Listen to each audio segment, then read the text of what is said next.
Hello, praise the Lord. இந்த நாளுக்கான வேத வசனம் நீதிமொழிகள் 28 அதிகாரம் 1 வசனம்.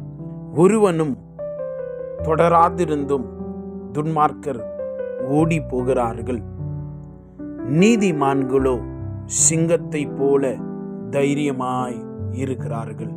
The righteous are bold as lion. கர்த்தருடைய பரிசுத்த நாமத்துக்கு மகிமை உண்டாவதாக.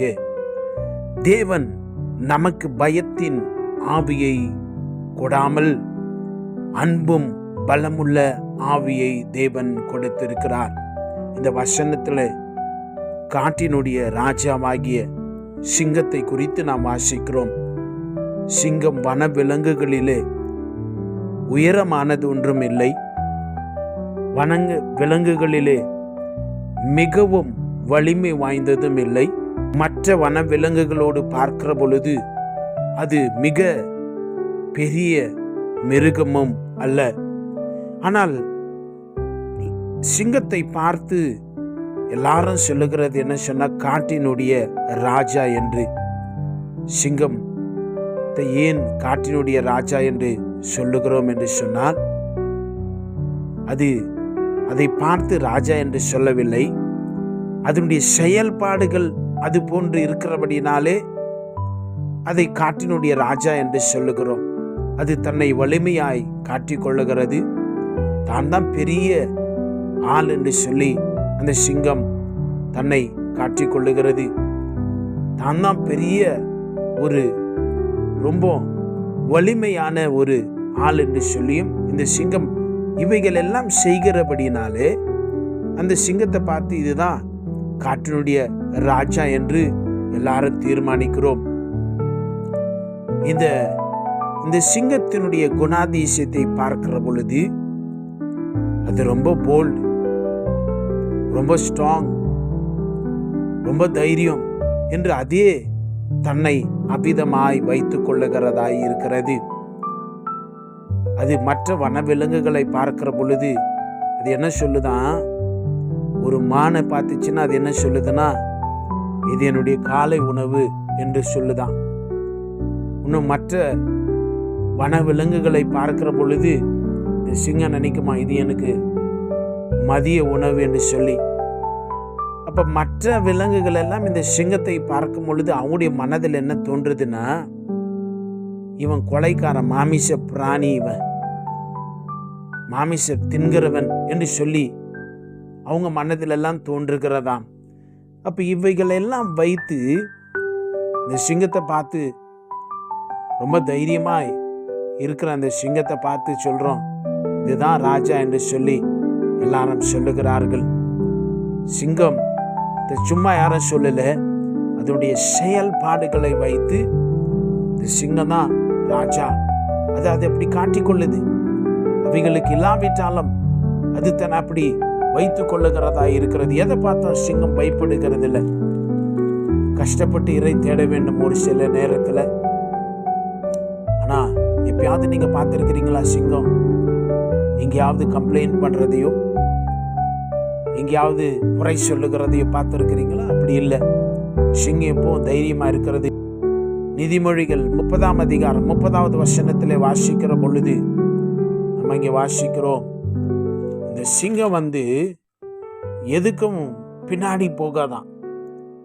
அவை யாவன மிருகங்களில் சௌரியமானதும் ஒன்றுக்கும் பின் அடையாததும் ஆகிய சிங்கமும் என்று சொல்லி இங்கே வாசிக்கிறோம். எப்பவும் சிங்கம் பின்னாடி போனதே இல்லை, எதுக்கும் பின்னாடி போகாது. கஷ்டப்பட்டு தேடணும், இறை தேட வேண்டும்.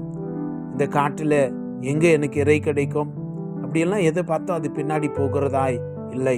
எனக்கு அன்பான தேவனுடைய பிள்ளைகளை, இவைகள் எல்லாம் நமக்கு என்ன சொல்லுகிறது? இந்த சிங்கத்தினுடைய மனநிலை என்ன சொல்லுகிறது? எதை பார்த்தும் அது பயப்படுகிறதில்லை. தான் தான் பெரிய ஆளு, தான் தான் வலிமை உள்ள ஆளு, தான் தான் ரொம்ப இந்த காட்டிலே தான் தான் எல்லாத்துக்கும், இந்த காட்டுக்கே தான் தான் பொறுப்பு என்கிறதை போல இந்த சிங்கம் காட்டிக்கொள்ளுகிறபடினாலே எல்லாரும் அதை பார்த்து பயப்படுறாங்க. அப்படி தன்னை வைத்துக் கொள்ளுகிறது. எனக்கு அன்பான தேவனுடைய பிள்ளைகளே, இன்னைக்கு நீங்களும் நானும் கூட இயேசு ராஜாவினுடைய சாயலை சுமந்து கொண்டிருக்கிறோம். இயேசு சொன்னார் வெளிப்படுத்துதல் 5ஆம் அதிகாரம் 5வது வசனத்திலே, யூத ராஜசிங்கம் என்று சொல்லி இயேசுவை குறித்து நாம் வாசிக்கிறோம். You have the spiritual DNA of God. உனக்கு ஆவிக்குரிய மரபன் என்ன தெரியுமா? தேவனுடைய அந்த குணாதிசயமே இருக்கிறது. அந்த தைரியமான மனப்பாங்கே நமக்கு இருக்கிறது. You have the bold mindset as the God has. தேவனிடத்தில் இருக்கிற அதே தைரியமான மனநிலையை தேவன் உங்களுக்கு கொடுத்திருக்கிறார். உங்க வாழ்க்கையில பயமே இருக்கக்கூடாது. எதை பார்த்த பின்னாடி போகக்கூடாது. உங்களுடைய மனநிலை மேல நீங்கள் என்ன சொல்லுகிறீர்கள்? உங்களுடைய மனதில் என்ன யோசிக்கிறீர்கள்? What you believe that will become your destination. நீங்க என்ன நம்புகிறீர்களோ, விசுவாசிக்கிறீர்களோ, அதுவே உங்களுடைய முடிவாய் மாறிவிடும். சிங்கம் எனக்கு ஜெயம்தான், எனக்கு வெற்றிதான் என்று நினைக்கிறது, அது அப்படியே அதை தொடர்ந்து செய்து கொண்டே இருக்கிறது. யூத ராஜசிங்கம் தன்னுடைய அந்த மனசு, அந்த மனப்பாங்கு, the attitude of Christ, அந்த கிறிஸ்துவின் அந்த மன வலிமை நமக்கு கொடுக்கப்பட்டிருக்கிறது. நீங்க எதை பார்த்தும் பயப்படவே கூடாது. இயேசு ராஜா கடலின் புயலை பார்த்து பயப்படல. மரித்த லாசர் 4 நாள் ஆன லாசரை பார்த்து அவர் பயப்படவில்லை. இன்னைக்கு உங்க வாழ்க்கையில் அலைகள் எழும்பி வருதா? பயப்படாதீங்க, தைரியமாய் நில்லுங்கள். இந்த அலைகளை முறியடிப்பீர்கள். ஒருவேளை வியாதி உங்களுக்கு சவாலாய் நிற்கிறதா? பயப்படாதீங்க, தைரியமாய் நில்லுங்க. 4 நாள் ஆன பின்பு லாசரை எழுப்பின அதே தேவனுடைய வல்லமை, அதே தைரியம் உங்களுக்குள்ள இருக்கிறது. எல்லா வியாதி சூழ்நிலைகளை மேற்கொள்ளுவீர்கள். தேவைகள் வருகிறதா? கவலைப்படாதீங்கள். யெகோவா தேவனாகிய கர்த்தர் உங்களோடு கூட இருக்கிறார். அவர் பார்த்து கொள்வார். தைரியமாயிருங்கள். அல்லேலூயா. சமாதானம் இல்லை என்று சொல்லுகிறீர்களா? தைரியமாய் நில்லுங்கள். யெகோவா ஷாலோம், அவர் உங்களோடு கூட இருக்கிறார். நீங்கள் சமாதானத்தை காண்பீர்கள். அல்லேலூயா. எனக்கு அன்பான தேவனுடைய ஜனமே, நீங்கள் தைரியமாய், உங்களுக்கு தெரியணும் எனக்குள்ள யார் இருக்கிறாங்க, என்னுடைய சுவாபம் என்ன, வாட் இஸ் மை ஒரிஜினாலிட்டி, என்னுடைய உண்மையான ஒரு அடையாளம் என்ன என்பதை நீங்கள் தெரிந்து கொள்ள வேண்டும். இந்த வேதத்தில் பிசாசு வந்து சிங்கம் போல அவனை ஏமாற்ற நினைக்கிறான். ஆனால் வேதம் சொல்லுகிறது, நீதிமான் சிங்கத்தை போல தைரியமாய் இருக்கிறான் என்று சொல்லி. உனக்கு இயேசுவின் நீதி போற்றப்பட்டிருக்கிறது. ரத்தத்தினாலே நாம் எல்லா பிசாசினுடைய காரியங்களை நாம் ஜெயிக்க முடியும். பரிசுத்த ஆவியானுடைய வல்லமை கொண்டு இவைகளை வைத்து நாம் மேலே எழும்பி வர முடியும். சூழ்நிலைகளையும் நிலைமைகளையும் அந்த தைரியத்தினாலே நாம் மேற்கொள்ள முடியும். நீங்க பயந்து கொண்டிருந்தா எதுவுமே சாத்தியமே இல்லை. நீங்க பயந்து கொண்டிருக்கிறீங்களா? பயமே உங்களுக்கு வாழ்க்கையா மாறிடுச்சா? எதை பார்த்தாலும் பயமா இருக்கிறதா? எப்பவுமே பயம் சுற்றி சுற்றி வந்து கொண்டிருக்கிறதா? பயப்படாதீங்க.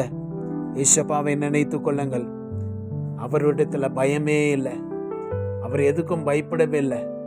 அப்ப அதே வல்லமை உங்களுக்குள்ளே இருக்கிறது. பேதுருவை பாருங்கள். அப்போஸ்தலர் நடபடிகள் 4ஆம் அதிகாரத்திலே ஒரு வசனம் உண்டு. பேதுரும் யோவானும் எல்லாம் பார்க்கறாங்க, இவங்க என்ன பேசுறாங்க என்று சொல்லி 4:13 வாசிக்கிறோம். பேதுருவும் யோவானும் பேசுகிற தைரியத்தை அவர்கள் கண்டு, அவர்கள் படிப்பறியாதவர்கள் என்றும் பேதமை உள்ளவர்கள் என்றும் அறிந்தபடியினாலே ஆச்சரியப்பட்டு, அவர்கள் இயேசுவுடனே கூட இருந்தவர்கள் என்றும் அறிந்து கொண்டார்கள். அல்லேலூயா. நீங்க தைரியமாயிருங்க. எதை பார்த்தும் பயப்படாதீங்க. வாழ்க்கையில, வழிகளில, சூழ்நிலையில, குடும்பத்துல, உடைய ஆவிக்குரிய வாழ்க்கையில எதை பார்த்தும் பயப்படாதிருங்கள். பேதுருவும் யோவானும் பேசுகிற தைரியத்தை அவர்கள் பார்த்தார்கள். தைரியமா பேசுங்க, தைரியமாய் சொல்லுங்க. உங்களுடைய மைண்டை ஸ்ட்ராங் பண்ணுங்க, உங்களுடைய மென்டாலிட்டியை ஸ்ட்ராங் பண்ணணும்.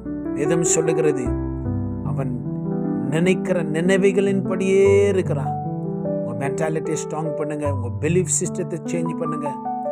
You are called for victory. உனக்கு தோல்வி இல்லை. நீ தோற்று போக முடியாது. நீ பின்னாடி போக கூடாது, பின்னாடி போக முடியாது. சிங்கத்தை மாதிரி யூத ராஜசிங்கம் உனக்குள்ளே இருக்கிறார். அல்லேலூயா. அதை பாருங்க. கர்த்தர் உங்களுக்கு ஜெயத்தை வைத்திருக்கிறார். நீங்கள் ஜெயத்துக்காய் அழைக்கப்பட்டிருக்கிறீர்கள்.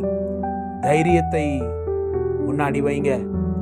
பயத்தெல்லாம் உடை தெரியுங்கள். கிறிஸ்துவின் நாமத்திலே ஜெயம் பெறுங்கள். நாம் ஜெபிக்கலாம். எங்களுக்கு பயத்தின் ஆவியை கொடாமல் அன்பையும் பலத்தையும் எங்களுக்குள்ளே வைத்து கிறிஸ்துவின் சாயலினால் எங்களை நிரப்பி யூத ராஜசிங்கமாகி இயேசு எங்களுக்கு பக்கத்தில் நின்று, நான் உன்னோடு இருக்கிறேன், நான் உன்னை கைவிட மாட்டேன், உன்னை ஏந்தி தாங்குவேன், சுமப்பேன், தப்புவிப்பேன் என்று சொல்லுகிற வார்த்தைக்காய் ஸ்தோத்திரம். எங்கள் வாழ்க்கையிலே சுற்றி சுற்றி வருகிற பலவிதமான பயங்கள், நெருக்கடிகள், சந்தேகங்கள், போராட்டங்கள் இயேசு கிறிஸ்துவின் நாமத்தினால் அவைகள் உடைவதாக. பேதுருவும் யோவானுக்குள்ளே கிரியை செய்த அதே தைரியம், அதே பரிசுத்த ஆவியானுடைய வல்லமை இந்த வார்த்தைகளை கேட்டுக் கொண்டிருக்கிற ஒவ்வொரு பிள்ளைகளுக்குள்ளும் அந்த தைரியம், அந்த சிங்கத்தினுடைய மனநிலையின் தைரியம் எங்களுக்கும் வருவதாக இயேசுவின் நாமத்திலே. உடைய பிள்ளைகள் ஒவ்வொருவரையும் ஆண்டு கொள்ளுங்க, நிரப்புங்கப்பா. தைரியத்தினால நிரப்புகிறதுக்காய் ஸ்தோத்திரம். இயேசுவின் நாமத்தில் ஜெபிக்கிறோம் பிதாவே. ஆமென். God bless you.